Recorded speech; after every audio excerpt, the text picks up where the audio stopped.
আবার আল্লাহ রাব্বুল আলামিন অন্যত্র বলেন, তোমরা যখন এই রোজা রাখো, সিয়াম সাধনা করো, চোখের রোজার কথাটা তোমরা অবশ্যই চিন্তা ভাবনা করবা, কানের রোজার কথা অবশ্যই চিন্তা ভাবনা করবা, হাতের রোজার কথা চিন্তা ভাবনা করবা, পায়ের রোজার কথা চিন্তা ভাবনা করবা।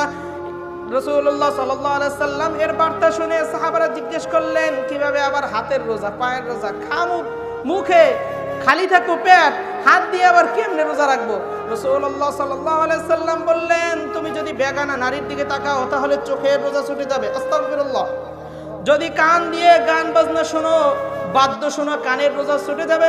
মুখ দিয়ে অন্যায়ভাবে অন্যকে তুমি যে গালি গ্লাস করো, যে কোনোভাবে যদি গালি গ্লাস করো তাহলে তোমার মুখের রোজা ছুটে যাবে।